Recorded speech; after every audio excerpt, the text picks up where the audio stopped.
boa tarde, ou é bom dia, ou é boa noite, eu nunca vou saber que hora você está vendo esse vídeo. Esta vai ser a nossa disciplina de Programação 1, ou seja, os primeiros passos na caminhada em direção a dominar a técnica ou a arte de programar computadores. Primeira coisa, é necessário que a gente entenda por que é que a gente deve conhecer programação de computadores quando a gente está no mundo das engenharias. Qual a utilidade de programação de computadores no mundo das engenharias? No mundo das engenharias, você precisa dominar a computação num nível bastante razoável por três motivos principais. Primeiro, porque você vai se deparar com muitos dispositivos que são programáveis ao longo de sua carreira como engenheiro. Quando você pensa num parque industrial, quando você pensa na produção de um artefato, quando você pensa num processo de produção em engenharia química, quando você trabalha com chão de fábrica em engenharia de produção, quando você pensa em um artefato eletrônico ou eletrotécnico, quando você pensa em um dispositivo mecânico, quando você pensa em uma máquina auxiliar na construção civil, todos esses dispositivos hoje são controlados direta ou indiretamente por computadores, são programáveis. Entender as características da programação vai permitir você dominar e entender o funcionamento desses dispositivos e assim rapidamente perceber seus limites, suas possibilidades e suas aplicações. O segundo motivo é porque você vai precisar utilizar, ao longo de sua carreira, muitas ferramentas que serão úteis, auxiliares ao seu trabalho. Por exemplo, você vai ter ferramentas que te auxiliem a fazer cálculos. Degas, fazer cálculo eu domino. Eu sei fazer conta. Eu fui muito bem nas disciplinas de cálculo aqui na universidade. Eu não tenho dificuldade com cálculo. Mais ou menos. Você sabe fazer o determinante de uma matriz? Você sabe usar o determinante de uma matriz para poder calcular as variáveis de um sistema de equações? Você sabe? Ótimo. E se eu te passar uma matriz 10 por 10 para você calcular o determinante, você vai resolver isso com facilidade?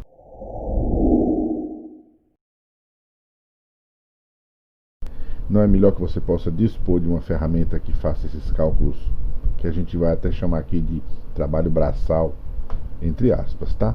Para você. Ferramentas de cálculos, ferramentas CAD. CAD vem de Computer Aided Design, projeto ajudado por computadores.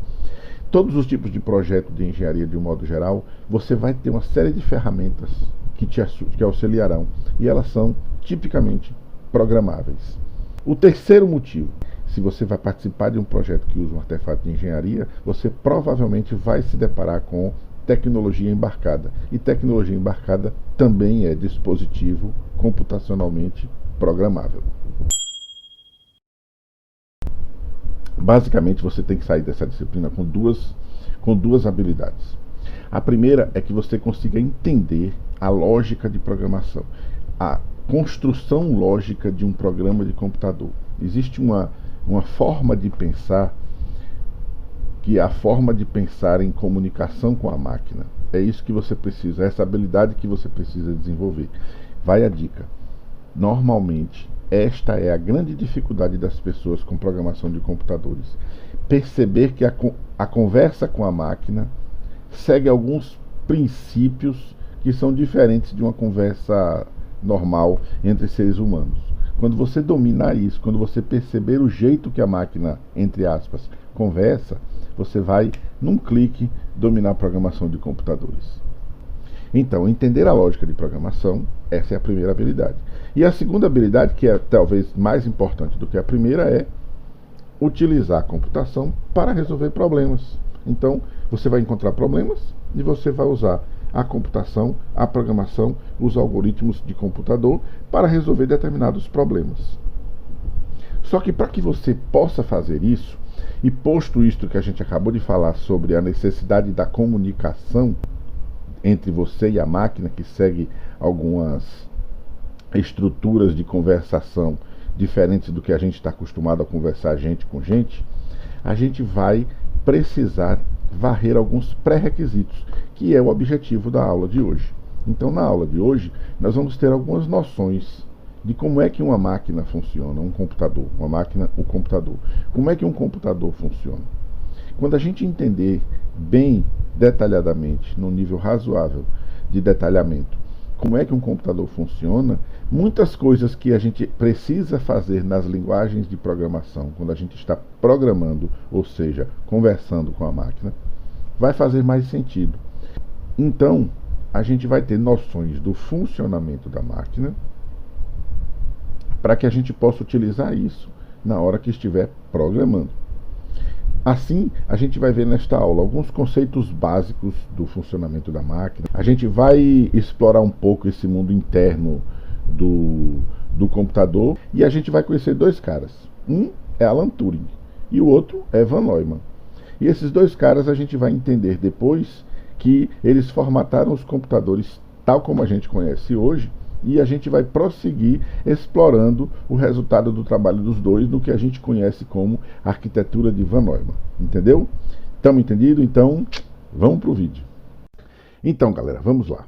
Vamos ter as primeiras noções de como funciona a computação, que é efetivamente o uso de uma máquina, o computador, para computar, para resolver algum tipo de problema. Como é que esta máquina, ela disponibiliza essa interessante e maravilhosa capacidade de cumprir não uma tarefa específica, mas qualquer tarefa que você puder determinar a ela no seu programa. Então a gente vai começar falando um pouco da história dos computadores e dos programas.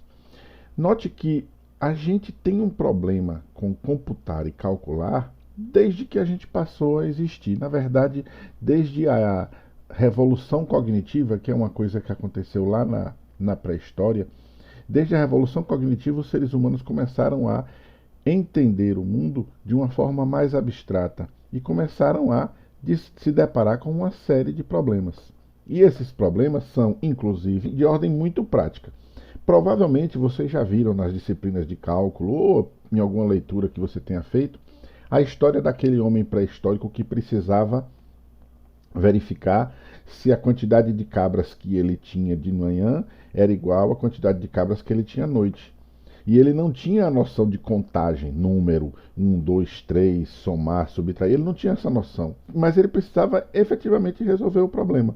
Como é que eu faço para saber se alguma cabra não voltou, né, morreu ou foi roubada, ou se nasceu algum filhotinho de cabra e eu não tinha visto? Como é que eu faço? E ele criou um mecanismo muito intrincado que os arqueólogos descobriram, que era umas pedrinhas. E ele ia passando pedrinhas à medida que as cabras se movimentavam. E de noite ele prendia as cabras e de manhã ele soltava as cabras. Quando ele soltava as cabras de manhã, à medida que as cabras iam saindo, ele ia passando as pedrinhas de um monte para outro. No final, o monte de pedrinhas que ele tinha correspondia ao número de cabras que saíram do curral. À noite, quando as cabras voltavam, à medida que elas entravam, ele ia passando as pedrinhas de volta. E aí, com isso, ele percebia que se sobrasse pedra, é porque alguma cabra não voltou. E se ele terminasse as pedras e ainda tivesse cabra entrando, é porque ou alguma cabra tinha nascido ou alguma cabra tinha se juntado à manada dele. Perceba que, ao contrário do que muita gente fala, ele não estava calculando. Ele não estava somando efetivamente um resultado. Ele não sabia 7 cabras saíram e 6 cabras voltaram. Ele não tinha essa noção. Ele resolvia um problema. Eu tenho cabras faltando, eu tenho cabras sobrando. Ele tinha esse problema e ele resolveu este problema. Muito bom. Esta é a diferença fundamental. Computar não é calcular. Computar é resolver um problema, usar um artefato para resolver um problema. De fato, quando ele usava as pedrinhas, ele estava computando. Ele estava resolvendo um problema. A gente pode usar o cálculo para computar. Aliás, é muito comum se usar o cálculo para computar. Muito comum. Mas computar é uma coisa, calcular é outra. O homem seguiu com suas ferramentas de auxílio à computação, e lá no Japão, também na Índia, também na China, existem registros.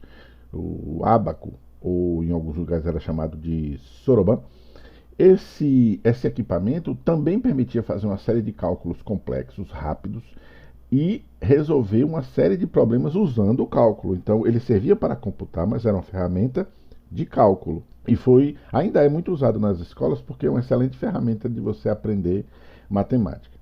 Na era industrial, quando estávamos iniciando o uso de máquinas industriais, um cidadão chamado Jean-Marie Jacquard, ele tinha um tear e ele tinha um problema que era a tecelagem do tear. Ele sabia que você tinha diferentes tramas, formas de você entranhar as linhas de algodão, de linho, de seda, do que fosse. Diferentes formas de entranhar produzia diferentes tecidos. E o que Jacquard queria era, poxa, eu tenho que ter uma máquina para fazer o trabalho das pessoas? Ótimo. Só que para cada entranhamento ele precisava de uma máquina diferente. E isso tornava a operação do tear dele extremamente custoso. O que Jacquard pensou então? Jacquard pensou o seguinte: ora, não vou precisar fazer isso. Eu vou pensar numa estratégia engenhosa que eu possa reutilizar a mesma máquina. Jacquard montou um esquema muito engenhoso, usando uns cartões que determinados furos permitia que a linha e a agulha passassem, em outros furos, onde não houvesse o furo, a linha e a agulha não passaria. As linhas que passassem fariam parte da trama, as que não passassem não fariam. Então ele colocava um certo cartão e uma certa trama de tecido surgia. Se ele trocasse o cartão por outro, a mesma máquina produzia uma outra trama de tecido. Vocês perceberam a engenhosidade do que Jacquard fez? Ele conseguiu construir uma forma de programar o seu tear. Então, note que ele pegou uma máquina que tinha apenas uma função, tecer um certo tipo de trama, e conseguiu fazer com que ela executasse diferentes tarefas, tecer diferentes tipos de trama, em apenas modificando a entrada, uma informação de entrada que você dava para a máquina, que era um cartão. Essa sacada de Jacquard colocou em vista de todo o mundo industrial, o mundo da revolução industrial, a possibilidade de você programar máquinas. As máquinas não vão mais ter uma tarefa definida e imutável. Elas podem modificar a forma de trabalhar diferente dos seus conceitos. Esse conceito de Jacquard, ele é levado para o mundo da matemática num contexto bem diferente, porque nós estamos falando de um matemático que trabalhou na criptografia da contra-espionagem na Segunda Guerra Mundial. Alan Turing, mas não é o Alan Turing do filme. O filme é muito bom, vale a pena assistir, mas o filme tem algumas imprecisões históricas, ou pelo menos, ainda que não imprecisões históricas, algumas liberdades poéticas. Por exemplo, nunca se constatou que Turing tenha de fato construído a máquina dele. Bom, Alan Turing, ele queria construir uma máquina para resolver os problemas matemáticos. Portanto, uma máquina que calculasse. Mas ele não queria uma máquina para cada problema. E aí era onde ele estava construindo uma máquina de propósito geral. Turing pensa num esquema bastante complexo, que uma fita onde os dados pudessem ser escritos e lidos. E esta fita que os dados podem ser escritos e lidos, ela também pode andar. A fita pode ir para frente, ou se você quiser, você pode imaginar um cabeçote que caminha para um lado ou para o outro na fita. E esse cabeçote ele pode ler informações da fita ou escrever informações na fita. E em função de um conjunto de instruções que está dentro de si, dentro do cabeçote, dentro desta máquina acoplada ao cabeçote, e do que a máquina consegue encontrar na fita, ela tem comportamentos diferentes. E aí o que Turing mostra é que você pode construir esta máquina com um conjunto de instruções que, quando vai ler os dados da fita, ele lê 2 números e escreve na fita a soma dos 2 números. Mas se você mudar o conjunto de instruções, ele lê 2 números e escreve na fita o produto de 2 números. Ou lê um número e escreve a raiz quadrada. Ou lê 2 números e escreve o primeiro elevado ao segundo. Ou lê o nome de uma pessoa e escreve esse nome de trás para frente. Ou lê o nome de uma pessoa e o nome de outra pessoa e escreve esses nomes em seguida em ordem alfabética. e aí você mostra que pode escrever uma série de coisas. Então, esta máquina que Turing bolou, ela era uma máquina programável e conseguia resolver problemas concretos. A única coisa que você precisava é colocar os dados na fita e colocar as instruções corretas dentro da máquina. Qualquer semelhança entre esta máquina de Turing e os computadores modernos, obviamente, não é mera coincidência. A máquina de Turing, como ficou conhecida, é extremamente engenhosa, extremamente valiosa, recebeu muitos estudos, ainda hoje é referenciado como o conceito do computador moderno, e Turing é considerado o pai da computação moderna. Mas a máquina de Turing tinha um problema muito grave. Ela não podia ser construída. Turing presumiu que a máquina tinha uma fita infinita, portanto, mesmo que ela precisasse de espaço para armazenar dados, sempre haveria espaço, porque sempre haveria fita. E Turing presumiu que, ao executar uma instrução, ler um dado da fita, escrever um dado da fita, decidir qual a operação que ele vai fazer na próxima etapa, o tempo que ele ia gastar para executar uma instrução dessas era zero. Portanto, se ele executasse uma instrução em zero tempo, 0 segundos, 0.00, matematicamente zero, 2 instruções vai levar 0, 3 instruções vai levar 0, 1 bilhão de instruções vai levar 0. A máquina de Turing não pode ser construída porque não existe fita infinita, não há nenhum dispositivo físico conhecido que permita a gente implementar uma fita infinita, e também não é possível fazer a instrução que leve tempo igual a 0 para ser executada. Então, a máquina de Turing é inconstrutível, serve como modelo matemático. Não é incomum que os matemáticos construam modelos que sejam úteis, embora não correspondam à verdade. Se você observar bem, os astrônomos costumam tratar planetas como esferas. Astrônomos, não astrólogos, como esferas. Planetas não são esferas, mas, para o propósito do estudo, servem bem a considerar que eles sejam esferas. Da mesma forma, a máquina de Turing ela não pode ser construída, mas para muitos propósitos de estudo em ciência da computação, a máquina de Turing, tal como ele concebeu, é extremamente útil, ok? Bom, mas a máquina de Turing não podia ser construída. O que se faz? Aí chega um cidadão chamado Von Neumann. Existe uma discussão sobre a escrita do nome dele. Algumas pessoas usam Neumann, N-E-W, e outras usam Neumann, N-E-U, que é mais comum. E existe também uma grande disputa sobre a pronúncia do nome dele, se é Neumann ou Neumann. Eu normalmente digo Neumann, porque como eu sei que ele é de origem do leste europeu, ele era da Hungria, eu acho que a pronúncia é essa, mas eu posso estar enganado. Von Neumann, ele pensou o seguinte: poxa, eu não posso construir a máquina de Turing. Por quê? Porque não existe fita infinita e porque não existe como eu construir uma instrução que seja executada em tempo igual a 0. Mas espera aí, eu não posso fazer uma fita infinita, mas eu posso fazer uma fita grande pra...